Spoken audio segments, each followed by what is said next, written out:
So we're in the chapter of how to grow your wealth, pay very little in taxes or no taxes to the IRS per their tax laws and per their tax codes, using real estate through your mortgage income. That's a mouthful, all right? But here, it's a simplified down. I got a realtor, I got a loan, I got a commission, I lived off 25% of that commission, multiple commissions, lived off 25% of that commission, and then I invested 50% of that commission. That 50% of that commission went to investment properties. Between 2013 and 2016, my journey began by reading a simple book. It was Rich Dad, Poor Dad, and it really helped me understand the mindset I needed to have to be able to grow my wealth, and the author was Robert Kiyosaki.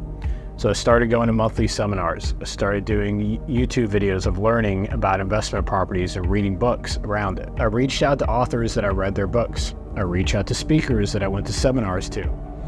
I upgraded my friend group from networks so I could learn from other investors. That's what you've really got to understand also. You ever hear the term that the 5 people you hang around with, the average of everyone's income is what you make?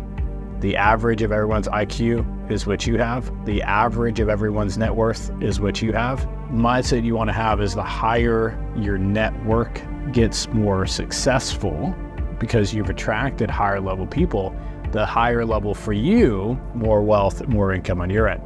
So once I was able to understand how to build wealth, I was able to break it down into a model that was actionable steps and also could help me follow it consistently so I can have same consistent success. So let's look at 2013 in March.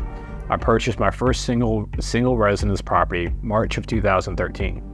That same year, I ended up buying 9 investment properties, 9 single family in that first year. Because I learned how to analyze, I learned how to find off-market properties, I learned how to negotiate, and also how to recruit property managers to manage the properties. I studied and I went and implemented. You can do the same exact thing on your end. I built a business plan and I sat down with my banker, my financial advisor, and asked them to poke holes in it. Why? Because you want to have experts guide you. You want to have experts advise you. You want to have experts be able to help you understand where the landmines are.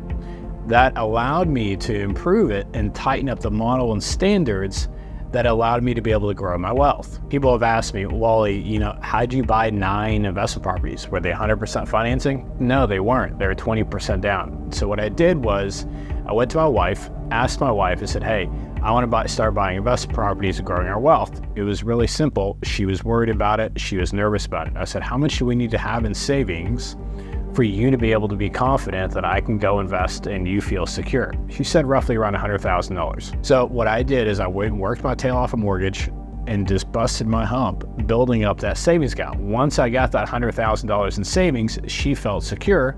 So us as a partnership, a husband and wife, we were now on the same page. From there, I went to my banker.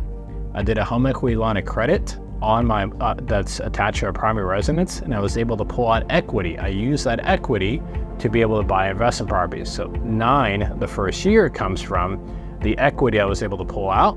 I bought another 11 in 2014.